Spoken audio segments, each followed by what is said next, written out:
Yeah.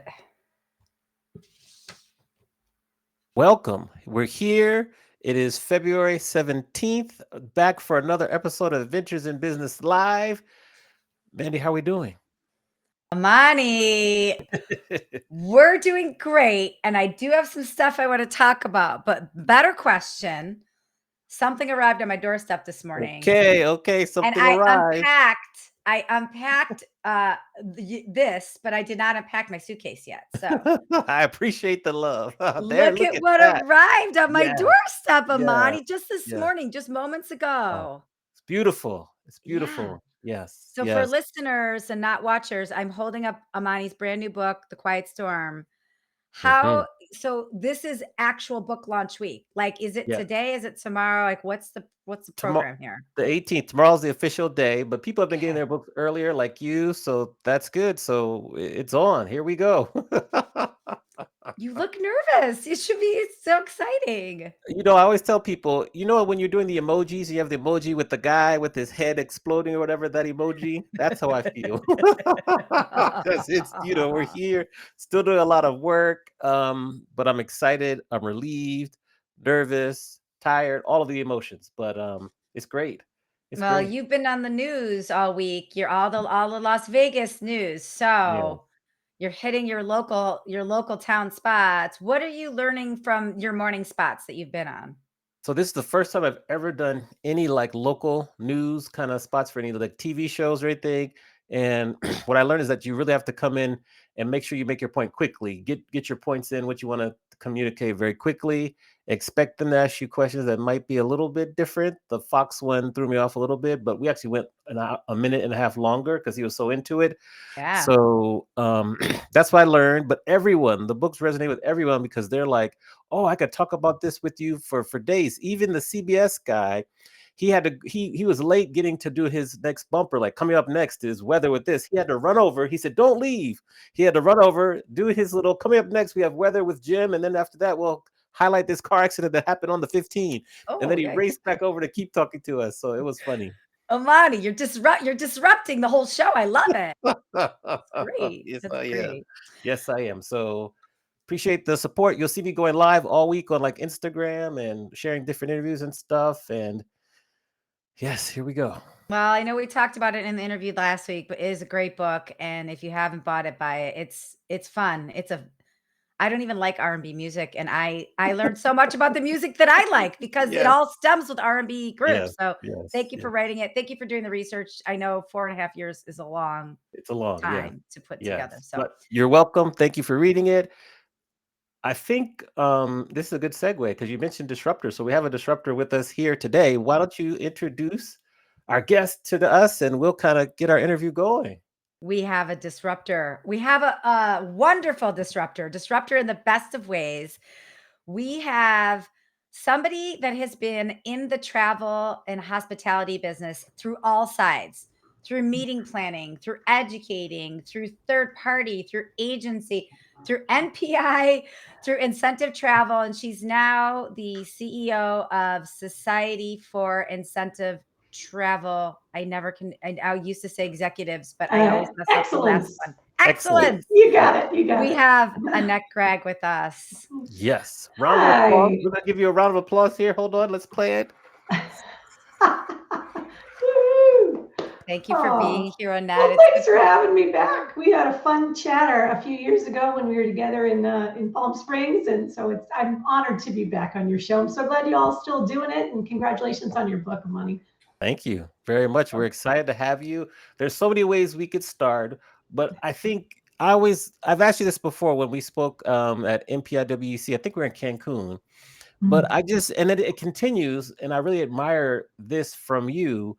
But you just do a tremendous job of like bridging the gaps between like the PCMAs, the MPIs, the sites, and like you bring us all together, and you're always talking about the different associations, and it's not really like competitive to you. So I really want to just kind of ask you again, how did you develop that mindset, and what benefits have you seen for yourself personally and for the industry? Oh, I love that. That's a great question.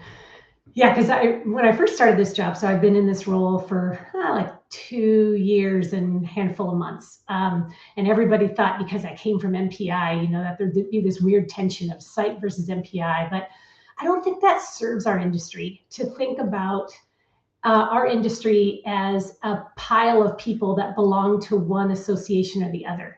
I just think we have to think of ourselves holistically, and we have to think of ourselves a little more. We're more complex than that, aren't we? Than just a member of site or a member of MPI or whatever. If you think of an event professional, she could be planning meetings and events for incentives. She could do a trade show next week. She could do a business meeting the following week. So why are we so intent on boxing people in? It just doesn't make sense. If you think of associations, what's the real role here? What are we doing? What are associations doing? We've been around 52 years. MPI is about the same. I don't know about PCMA and all the other alphabet soup. And they always ask, which one's better than the other? Which one should I belong to? And I just say, yes. The answer is yes. Just find the community that resonates with you and join something, because that's where I think the real beauty is that associations are here just to give structure to a community that is massive, right? The business events world is massive. And so associations are just a way to kind of create a community that you can relate to and that can give you concrete interaction on a monthly basis. And sometimes that's not even an association. There's some really great, we'll just call them groups, nonprofit. They're not even membership-based groups out there that are just, communities online, like Club Ichi and some other ones. So I think that it's a dangerous and a slippery slope to go, oh gosh, let's talk about market share and let's win some of their members over to site. Or I just think it's like that's not a job I'm interested in, frankly. I don't want to. Let's just, how do I get a bigger slice of the pie? I just want to grow the pie, and then there'll be plenty for everybody. And I don't even talk to people immediately about joining site. I just talked about people about what are they looking for, and hey, why don't you come sample the product, go to a chapter meeting. My chapter is site SoCal. Go to a chapter meeting, check it out. If it's not your jam, that's okay. I feel like the membership discussion is like asking someone to marry you right away. It's like, hey, let's just date a little bit. We don't even know if we're simpatico here, So if we're showing enough value and they found their community, then they'll join. But that doesn't have to be the very first thing we talk about, Agree. Yeah. So we appreciate the abundance mindset. So thank you for that. I do want to ask, and I'm going to use this clip in my classes, but what's your message to young professional students who are just about to graduate? Maybe they're a little fearful of the industry because they know maybe it's some long hours, or maybe the pay's not in line with the fancy accounting jobs. But what's your message to the young professionals who are considering joining our industry? Another awesome question. I think this is probably the most important work we can do right now as meeting and event professionals is winning that next generation, especially just as far as a numbers game. We're going to have so many people continuing to retire out as the boomers retire out of the space. And so many stats out there, but by 2030, PricewaterhouseCoopers says that more than half of the workers in the workplace will be under 40 years old. So how do we get those people to think about meetings and events when, we had some bad press. We get dinged for a lot of things that actually aren't true.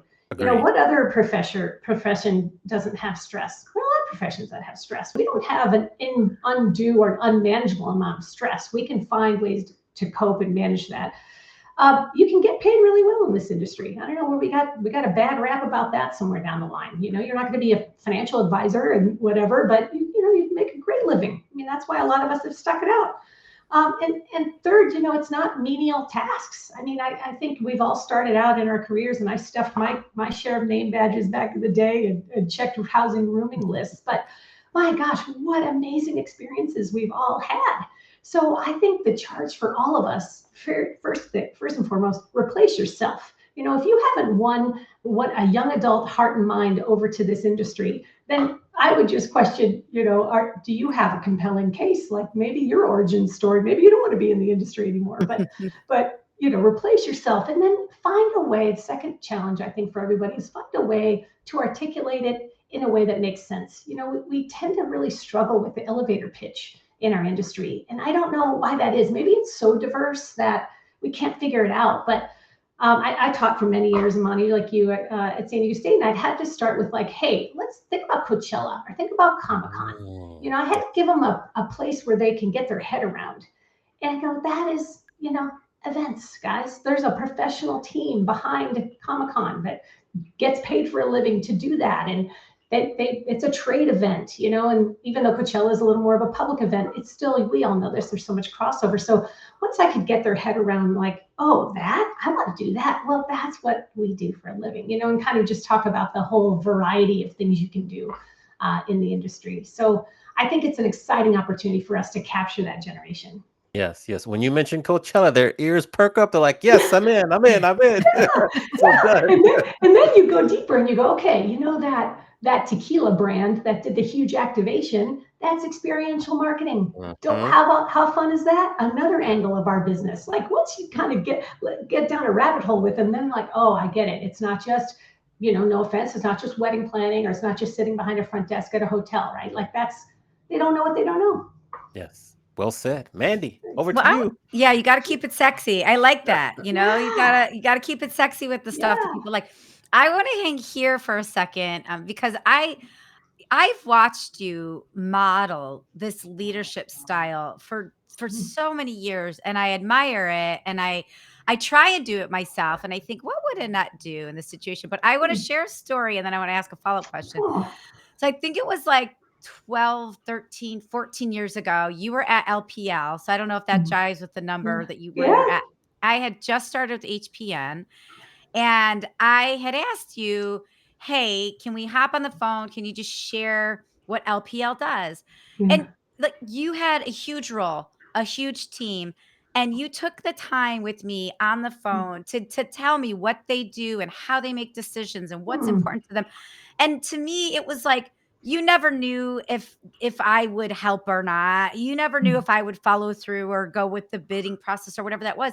But you, as somebody in the industry, rose up to somebody that asked the question. And I'm sure a bazillion people ask you that question. And you took the time. And I remember I was in a hotel lobby at the Intercontinental in San Francisco, and there's a site inspection going on. And I excused myself to take the call. And I remember just taking crazy notes on like an envelope or something. Oh, And you wow. took the time. And Oh. and I've seen you do this over and over and over again. And I want to ask you in terms of like modeling that leadership. To me, I think there's a form of leadership you do so effortlessly, like where I think some leaders feel like, listen to me, I'll tell you everything you need to know. But I've never felt that with you. And I think you Oh. model this style of leadership where it's like you give time, but you also kind of secretly give advice. So I just want to like ask you, first of all, I wanted to thank you for your impact on me, but I also Thank wanted to you. ask you, like, is this conscious? Is this leadership model that you do Mm. conscious? Are you wired this way? Have you had to work at it? Like, where does this come Wow. from? Well, what a wonderful story. Thank you for that. It makes me emotional. I'm very happy to hear that that's an impression I left on you. I think Yeah. there's a couple things that come to mind for me. And one of them is just because I've had jobs, we'll just call it on both sides of the aisle. I've been on the supplier side, I've been in sales, I've cold called like, we've all have to do on that side. And then I've also been a buyer. I have been able to relate to both sides, to many different roles in the industry. I've been in operations and sales, I've been in management, and I've been entry level. And I think I've been grateful to have a little empathy. And at the end of the day, Mandy, you're just trying to do a job back then, and I could say, hey, geez, I don't have time for this. And, you and I had a relationship, Yeah. a little bit. But I just hope that I never lose that empathy, because I don't want to be, I don't want to have a reputation that I know it all, or that I don't have time for people. I mean, there is a matter of physically of time Yeah. sometimes. You There's just only don't so have much. to, Yeah. yeah, you don't have time to get back to everybody that wants your business. And so sometimes, I can't take as much time as I did with you, but I think in the end, how you show up really matters. There's plenty of initials behind everybody's name these days, the longer you're around. And none of that means anything to me if I'm not regarded as someone with ethics and someone that treats people well. And someone that's a good human. So that's what I'm trying to do. I think the older I get is like just asking for more humility, because I think it also gets to a place where you feel like you know it all. I'm leading an organization, and I can have an edge where I know it all. And I have to remind myself, hey, listen to people, listen to staff, slow down, listen to your board members. And that's hard because you have a certain level of confidence the older you get in the role you're in. But being humble doesn't mean being insecure. I'm not an insecure person, but I always want to remain humble, because I got to remain teachable. I don't know it all. I don't. And I got to find a balance between confidence and continuous learning. That's beautiful. And I know Yamani had asked you about students, right? But I want to ask you, because I see leadership as just your superpower. So what do you say to people that have been in the industry maybe 5, 10 years, and they're teetering on becoming a leader, but they're like, I don't want that responsibility, or Yeah. maybe they're new Yeah. to a leadership role and they're just feeling like not enough. Like, what advice do you have Yeah. for leaders and up and coming? Yeah, I like this conversation too, because I feel like, as you continue in your career journey, there's pressure to continue to move up to certain things. And there's a time where you move from being a good sole contributor, you're the best at your trade. So this is what happens a lot, say, to top salespeople. And then the next step is a director of sales. And it's not a great fit. They might have been a killer sole contributor, just really dynamic and a driver. And then when it gets to leading a team, completely different skill sets. But we don't necessarily equip that person to progress along that. We just say, hey, it's the next step. So go ahead and kill it at that level too. And so then you get up this whole crisis of confidence where it's like, gosh, I wasn't meant to be a manager. So I guess the first step I would say is kind of make sure you're really comfortable with your why you want to move into leadership and begin with, because you're not in control of just you anymore, moving from a good sole contributor to the next step. And you have people that are, it's a heavy responsibility to lead people. We should take it very seriously. And we are, the number one reason people stay or leave a job, according to Gallup, is their direct supervisor. So we should really take that to heart, right? Like, hey, I don't want to just take the paycheck and the title. Do I care enough about rising these people up and helping them succeed? Because that's what the other thing is about. It's really about them afterwards. You've really raised to a level of leadership, but your best leadership ability is to unlock their potential. It's about them succeeding, because you're not even doing it anymore. You're not even selling anymore, right? It's about your team doing it. So if you're not comfortable with that, really that kind of servant heart mentality, mentor heart, that you're trying to help others succeed, you're okay with the gray, because people are messy. Managing people are messy. And we have to get to know people on a personal level if they're really going to feel that we care about them as a leader. And that takes time, and that takes personal questions, and not just, checking the box off and everything. And third, there's also a complexity to managing up, and that can sometimes not be fun. The higher up you move up the food chain, now you've got more reports to do. You're less in the field. Maybe the field is what you loved. Maybe actually event management is really the thing that brought you all the joy. Now you're a director of event ops, but you're never in the field anymore. So that's where I get back to, like, just ask yourself some tough questions. I've definitely taken some jobs for the pay or for the title that were not a good fit. And I kind of knew it in the beginning, but I jumped and then learned the hard way. Yeah. And for those two, Amani, I'm sorry. I know I'm bogarting here. Just one more follow-up. This is what, Annette, this is what we do. We can go 2 hours. We're fist fighting for you. No, one more follow-up to that. There might be some people too, they ask themselves the hard questions, and the answer might be, you know what? I don't want to be responsible for people. I just want to be awesome at what I do. And that's totally okay too. Totally. So how can that personality type still express leadership in some way, even if they don't decide to lead a team? Like, are there other ways they can help their industry or show their leadership? Love it.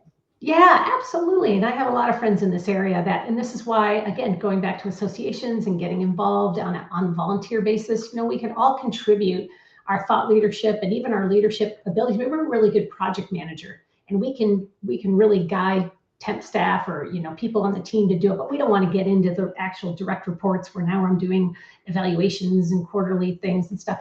So you can still be in leadership and not be directly leading people. And I think it's through volunteer leadership. I think you can still raise your hand at your job for kind of team responsibilities, or, try it. Get your toe wet by saying, hey, let me be a team leader on this project. See if I like that responsibility. And then you can always fall back to your regular job if that wasn't for you. So I think absolutely keep finding ways to scratch that itch. If direct kind of management leader is not in your direct line of sight, keep seeing if there's other ways to experiment with it. I like that. Temporary tasks. I like that a lot. Yeah. That's good. Yeah. So give a shout out to Angela Minardi, who's in the chat. She Hi, Angela. agrees. She agrees that empathy is your strong suit. You make everyone feel seen and heard. And then Oh, thanks, also Ann. Erin Bianchi. Hope I said your last name right. Hi, Erin.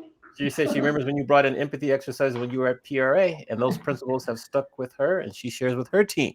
So Thanks, guys. Thank and then you. special shout out to Amanda, who's joining us on Facebook. So we got some people here for you. Oh, that's great. I have a Thanks. two-part question. It's about leadership. When you look back and you've been with several large organizations, what have been some of the most valuable leadership lessons you've learned? And then I'll follow up with the next one. Boy, that is good. Because it's interesting.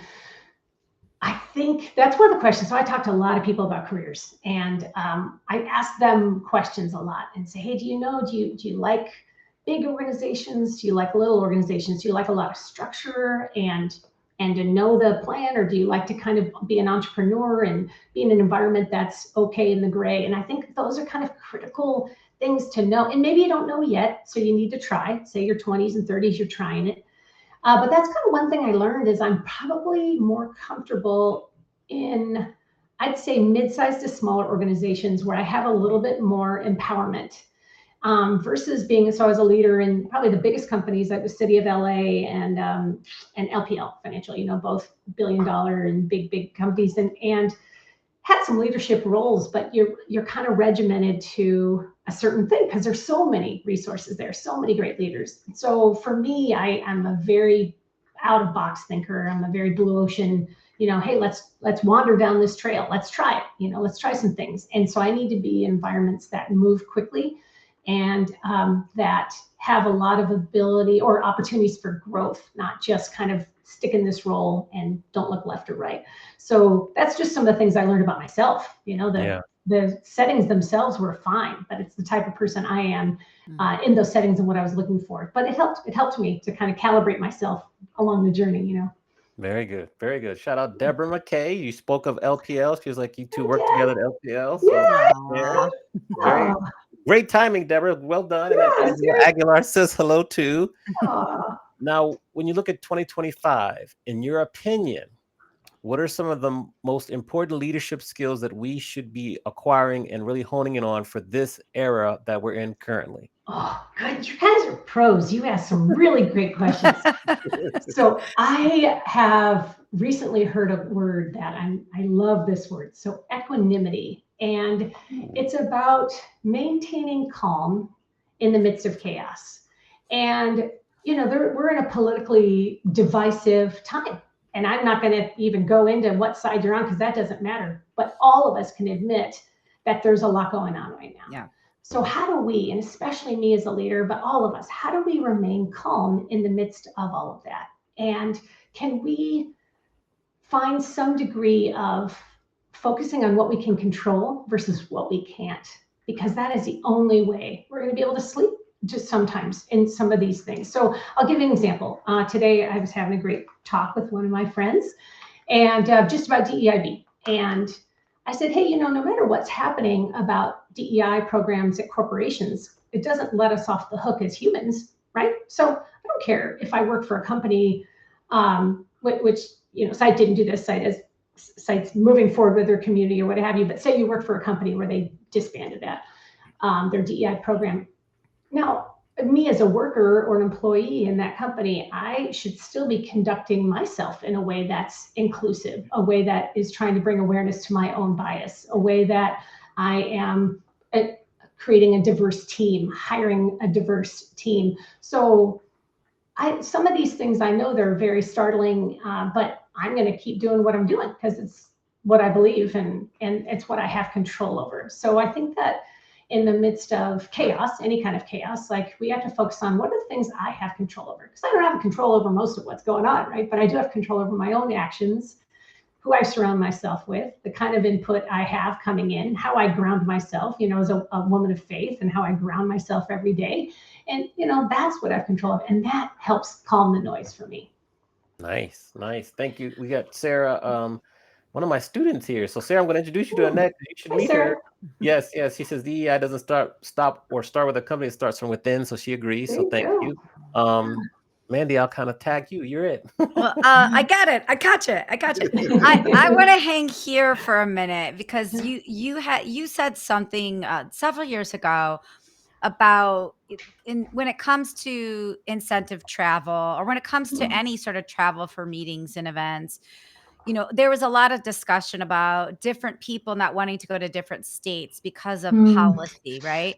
Yeah. And you said something that really resonated with me. And in full disclosure, I've completely copied and I've shared it with other people because I did give you a credit for it, but I think it's important. Sure. It's a message that's important of like, instead of like boycotting, instead of let's lean into it. So if let's just say you won't go to a certain state because of the policies, instead of not going there, go there, but serve the community that is there as a project or something. So could you elaborate on that? Because I thought that was a good way of talking about our industry. I think we're so hesitant. So many people want to put their hand up versus opening their arms. And what you said was really powerful.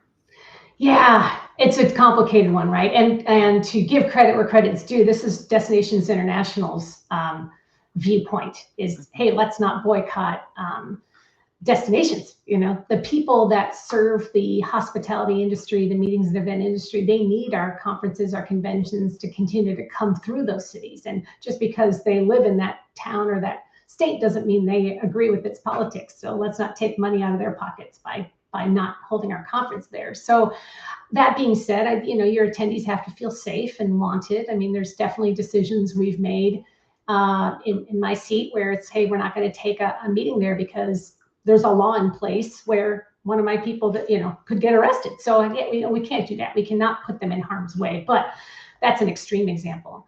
But I do agree. So Mandi, back to your point, the Destinations International point of view is kind of, find a way that you can support the cause that you feel strongly about while you're in the city. And maybe it's just taking up a donation that supports a certain charity for that, or you actually do a hands-on project, or you support a business, that exemplifies that cause, and that's the vendor you hire for your conference. Whatever it is, these are going right back to what I was talking about. What do we have control over? We don't have control over state politics. I guess you could say I have control over, I'm going to take my meeting elsewhere. Yeah, if that works for you and your leadership and your organization, you have to do what you're going to do.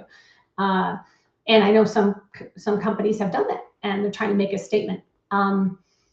But I think if you're going forward and you feel like, hey, we still need to have our conference, because I also have, at least we have members in all these cities and states too. So, I need to take these meetings and events where our members are. And so that's what I would advocate. Is there a way to do it? You're not approving of everything just because you're holding your meeting there. You're supporting the industry. You're putting together something that supports your members, at least from my point of view, or your employees, I guess, on that side. And there's ways to support the causes.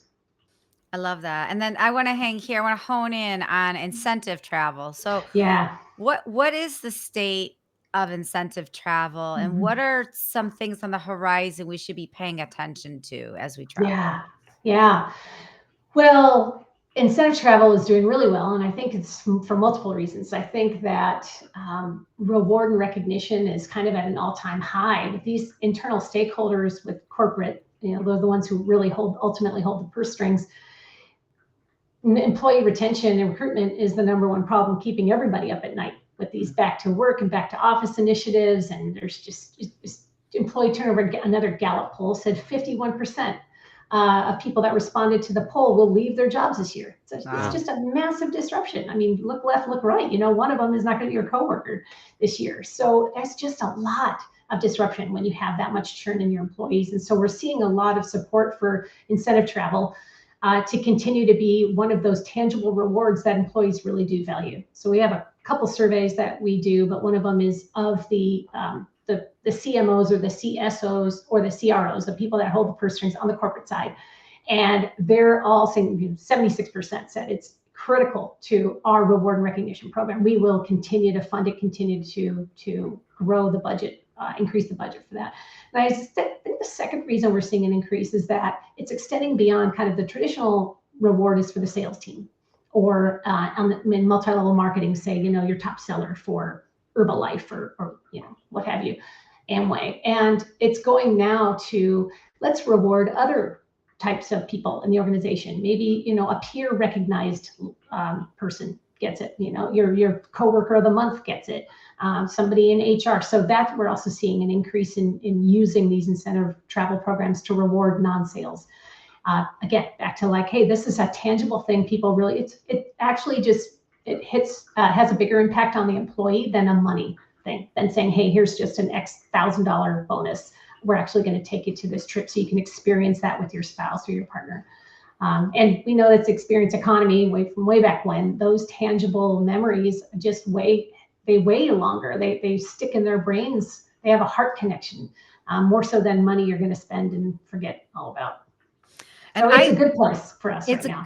It is. And I love, you just reminded me of something, and I don't know if people know this, is, you're rattling off all of these stats and surveys and figures. And I have used sites, stats and surveys and figures with customers before when they've asked me about the industry, but it is something that I forget from time to time. So can you just share a little bit about the resources that site has available to people? Because it is valuable when you remember, but even somebody like me who tries to use it all the time, I forget. And now you're reminding me. I'm like writing notes. I've got to. I'm so glad you brought it up. No, thanks. It is free for everyone. So the biggest survey, and it doesn't just talk about incentive travel. It talks about kind of that motivation, the science of motivation. So there's a lot of good meaty stuff there. But the Incentive Travel Index, it's sponsored by our site foundation. We do it with the Incentive Research Foundation every year, and that's kind of our benchline survey. Comes out every October. So that is in there, and you can slice and dice it by, if you're looking for buyers from Asia, you can see what their preferences are versus buyers from Europe and what have you. So you can slice it all different ways.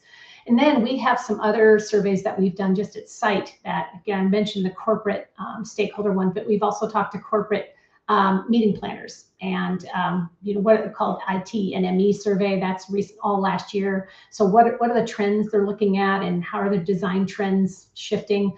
I think one of the interesting takeaways from that is just the design of these programs. Even though programs are growing, budgets are tight. So inflation is still up there.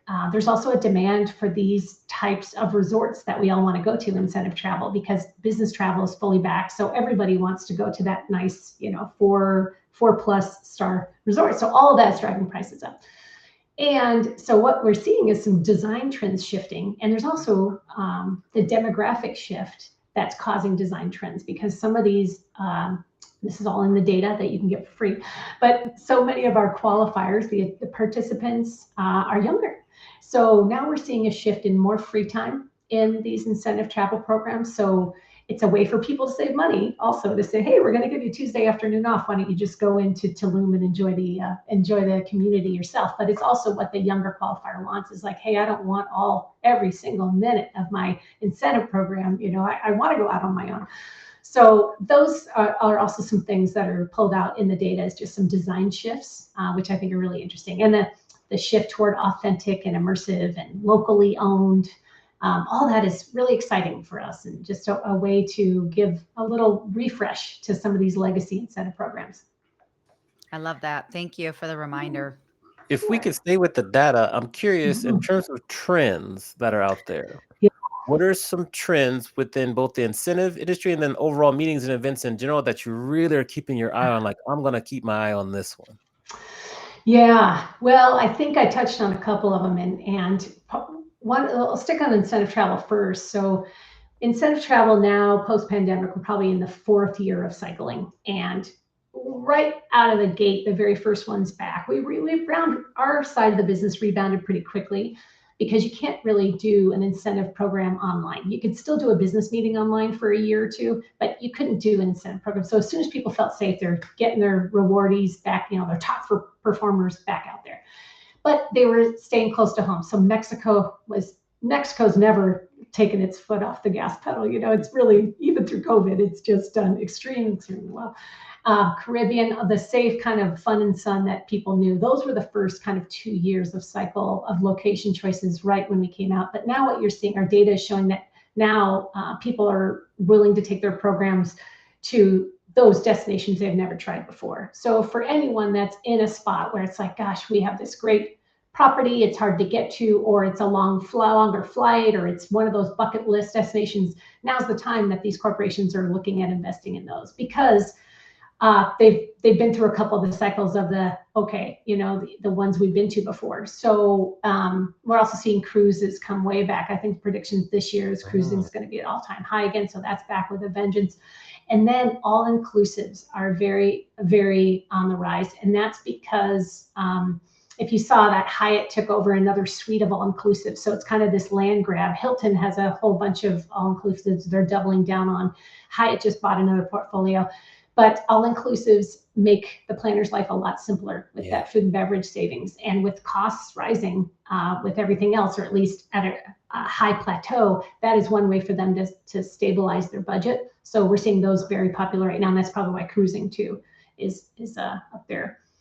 So general trends face-to-face in general, I think I'll go back to that kind of demographic shift. We've all seen a lot of the same themes in all the articles we see. AI, right? Every other article is about AI. Every other article is about Gen Z. And so, but I think the answer is yes. And that generation already is comfortable with AI. So it's kind of like the whole AI thing about it's coming. What are we going to do with it? I mean, it's kind of here, and meeting planners or meeting our events industry gets slammed because we're slow adopters, and it won't even be a choice really to adopt it or not. I mean, I think for those of us that can lean in a little faster, it's just going to save us more time.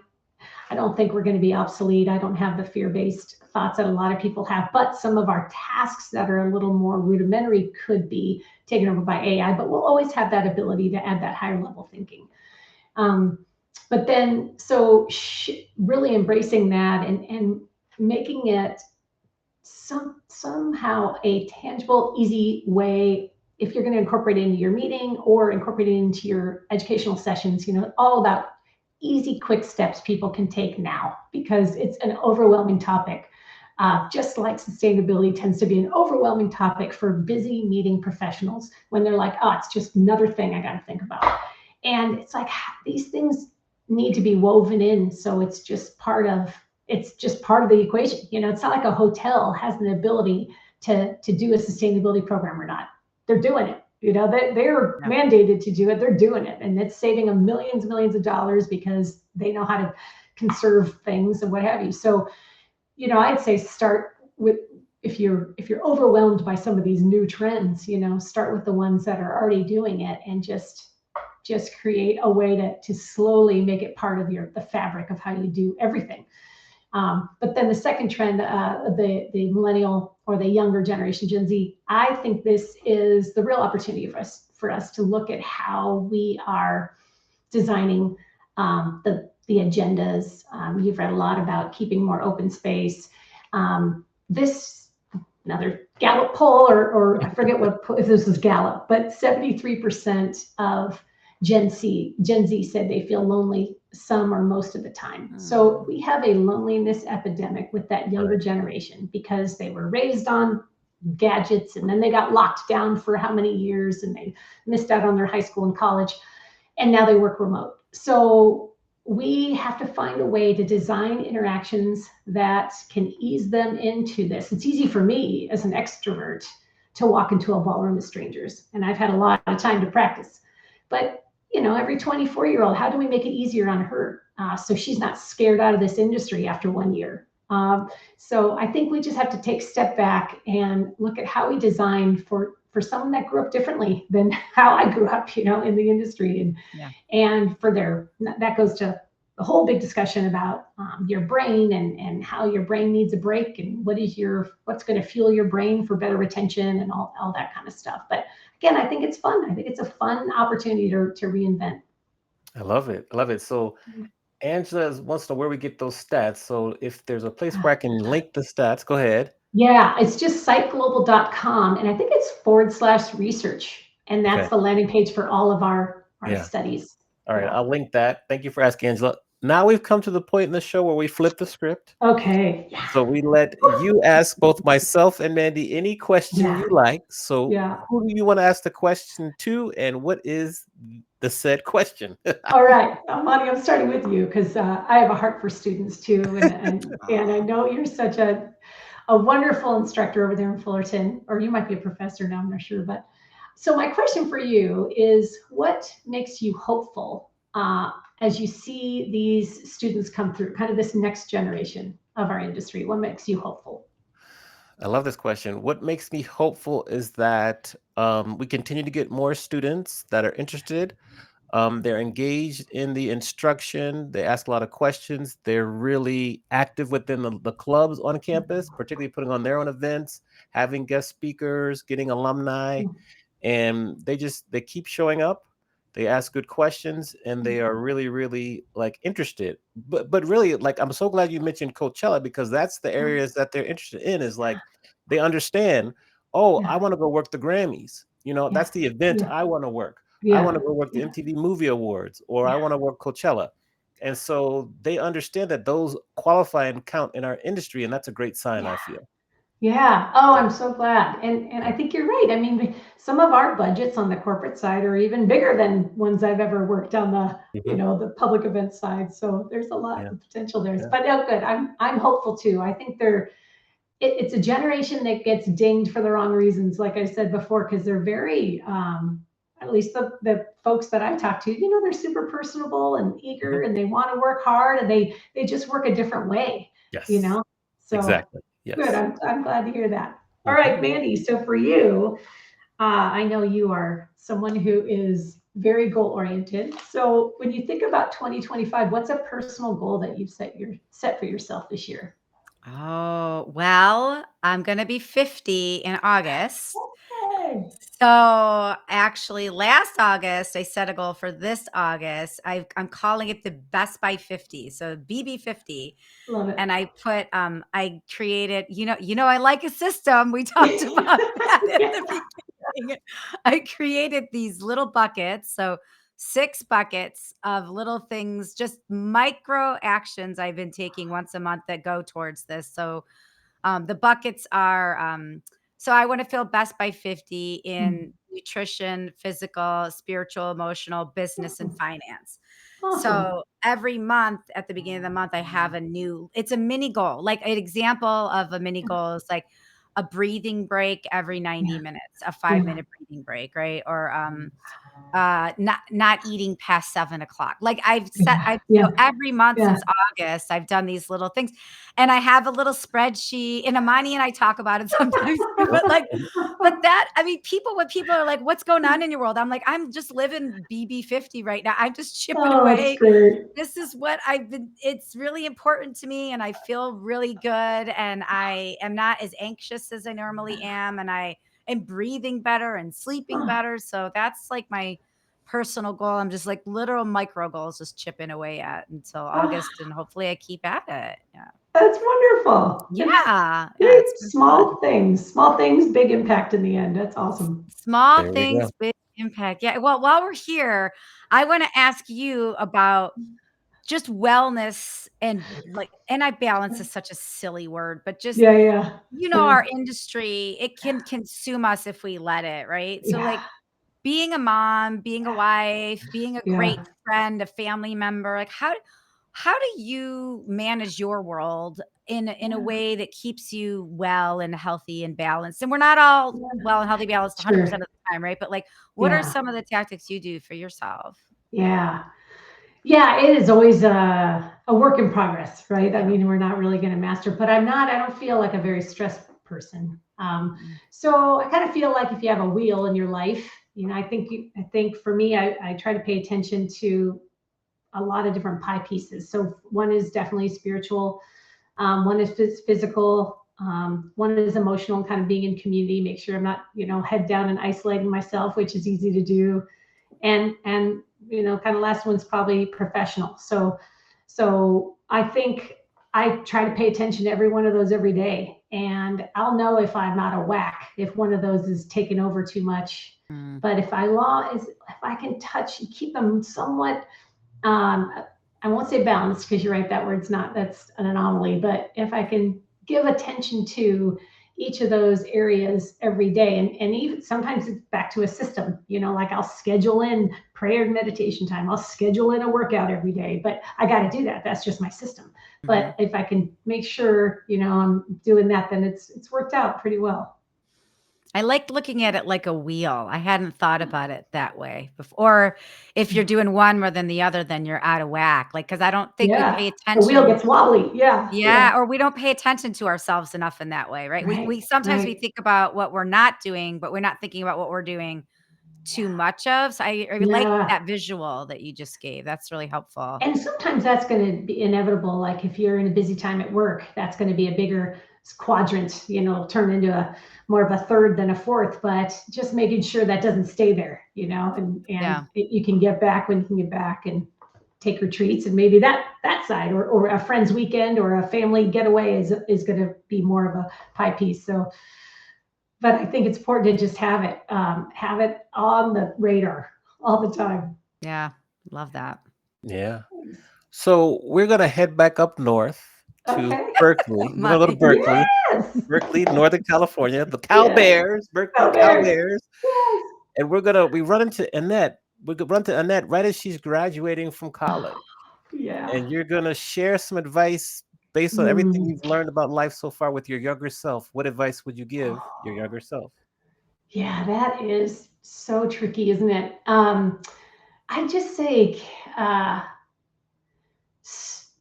spend less energy around managing other people's expectations. So I think one thing I've, dealt with most of my life, and it's not just a work thing, but personal thing, is just really wanting to be liked. It's important to me. And that's really an exhausting no-win situation, because at the end of the day, you're just going to have people who just don't like you. And that's all right, So I think I just have to be accountable to higher callings than that, right? To things that matter more. Do I like myself? Am I doing what I'm called to do? Again, as a mom and a wife and a person of faith. I was talking to my friend today, and everyone talks about this, but your gravestone is not going to have anything on there about work or job title, or if she was like, everybody liked her. It's just going to be what you did between the dash between the years. So I just think I'd spend less energy trying to manage my likability factor, because that's just it can be pretty tiring. You just gotta start with liking yourself, and then the rest kind of falls into place, I think. Well said. Well said. Over to Mandy to close us out. Yeah, well, I just like that, like you got to spend time to like yourself. I'm gonna have to rewatch this and take notes. This is so good. Yeah. So how can we support you, lift you up, support Psych Global? Like what can we do to help continue giving back in the way you've been giving back? Well, thanks for asking that. The site recently created some college level curriculum. Amani, I'm going to send it to you, with IRF, and it's a 60-minute or a 90-minute module on incentives and incentive travel. So if you get asked to be a guest speaker at a university, and hey, come in and tell them about what you do, and incentive travel is what you do, then this is free. It's on our learning management system on site. So kind of take that and spread the good word. I think always going to one of our events is wonderful. Seeing if Sites for You is great. We have chapters in all over the world, so 27 chapters, but we have our own events coming from the global site at siteglobal.com. You can see where our events are, but we'd love to see one of those. And so anything like that would be great. It'd be great to see you, and we want to hear, even if you're not a member, we're here to support you in any way. So spreading the word about that would be great. I love that. And so for people that are watching on the ticker, you see siteglobal.com. But if you're listening to the podcast, it's site global.com. And Mhm. that will be in the show notes as well.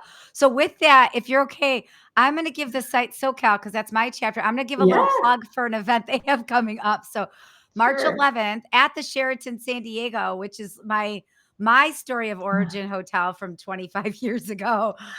They have Jennifer Cassetta speaking, who Nice. Awesome. the author of The Art of Mhm. Badassery, a Yeah. friend of us. She's been on the show and Yeah, she's going to be at that event, which is, I'm so excited that the yeah. chapter has them. So March 11th, I know that's going to be a really awesome event coming up. That's a site SoCal events. If you're in Southern California Yeah. and you want to support the chapter, you want to meet other, society, incentive excellence friends, go on March 11th to the Sheraton San Diego. Wow, that's going to be awesome. She's Yeah. great. Yeah. Yeah. Yeah. Yeah. We love Thank her. Awesome. you. Thanks. Well, Annette, we just thank you for coming back and joining us again a You're second welcome. time. You're Thank you welcome. for sharing your mindset, also the trends, just all the information. Just like Mandy said, we need to kind of review this, what you share with us, because you shared a lot of great nuggets. Um, and really just continue to be the leader you are with the same mindset that you have. I admire that so much with you, and I wanted to reiterate that. So just continue Thanks, to follow Amani. that path, and thank you for being a beacon of light for all of us. Oh, thank you guys so much. Look forward to giving you a hug in person soon. Thanks for having Very me. soon. We Yeah. will Thank put you you. for being here, Annette. Yeah, So good to see you. we'll give you a round of applause, put you back in the green room. So hold tight. So All round of righty. applause. Thank you very much here. Yes. Oh, claps, claps, claps, claps. All right, Mandy. We Another great show. Thanks to Annette. What and who do we have to look forward to next week? Well, next week we have one of your friends, Mani, a stranger to me, Oh, but hopefully a friend after we talk to it will be him. a friend. We Yes. have Dr. Will Moreland Okay, Dr. on the Will will be joining us. show. And I don't know. You tell us about him. Yeah. What should we expect next week? Dr. Will is an incredibly successful business person all over the world, a phenomenal keynote speaker, phenomenal trainer. So we're going to have our learning hats on and he's going to school us and he's got a great story. So I'm excited. I think this will be the first time I've interviewed him ever. Like been with him in different sessions. So we got some good stuff. You'll like him. You're going to vibe very well with him. He loves Denny's restaurants, by the way. He loves Oh, Denny's. So moon's keep over that my in mind. hammy. Yeah. Yes, yes. Keep that in mind. So Hey, good to know.